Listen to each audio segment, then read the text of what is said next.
Hallo, im heutigen Video zeige ich dir 10 Fills, die man am Cajon in verschiedenen Situationen anwenden kann. Dieses Video soll ein wenig als Inspiration dienen, um deine eigenen Fills zu entwickeln. Okay, fangen wir gleich mit dem ersten an. Ich spiele dir jetzt zuerst ein paar Mal vor, sodass du mitspielen kannst.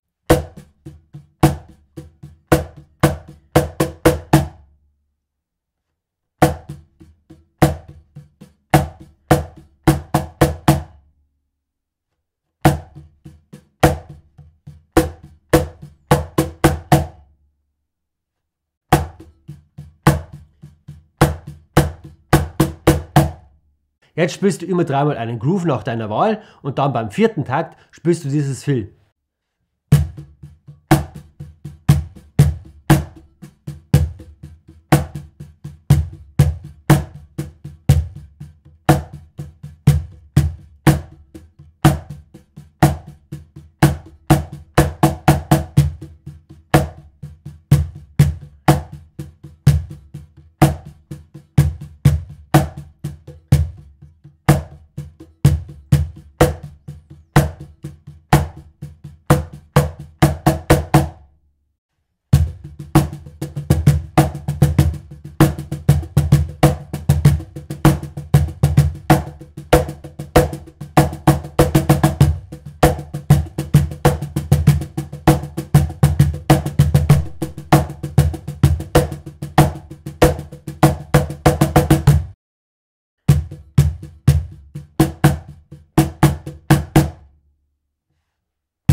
Übrigens, wenn du die Noten zu diesen Fills haben möchtest, die bekommst du kostenlos auf meiner Tippi-Seite und der Link ist unten in der Beschreibung. Kommen wir zum nächsten Fill.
Wenn du jetzt Probleme hast mit den Akzenten, also das laut und leise Spielen deiner Schläge, oder du dich technisch auch am Cajon verbessern möchtest und auch in verschiedenen Stilen zu Hause sein möchtest und nicht nur immer Rock- oder Pop-Groove spielen willst, sondern auch mal Hip-Hop, Bossa Nova, Flamenco, Shuffle, Samba und vieles mehr, dann kann ich dir meinen Cajon-Kurs für Einsteiger empfehlen.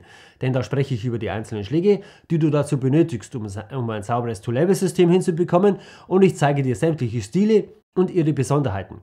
Okay, machen wir weiter mit dem nächsten Fill.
Wenn dir dieses Video gefällt und auch weiterhilft, dann lass doch ein Like und ein Abo da. Schreibe mir mal, wie du diese Übungen und Fills so findest, in meine Kommentare, und ob du noch mehr solcher Fills von mir sehen möchtest. Gut, kommen wir zum nächsten Fill.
Ja, das waren mal 10 Fills, die ich eigentlich sehr gerne benutze, wenn ich am Cajon rumjamme. Und wenn du jetzt noch ein paar Grooves brauchst, dann schau dir die folgenden vorgeschlagenen Videos von mir an. Und wenn dir das Video gefallen hat, lass ein Abo und ein Like da. Und die Noten bekommst du auf meiner Tippi-Seite. Der Link ist unten in der Beschreibung. In diesem Sinne, bis zum nächsten Video.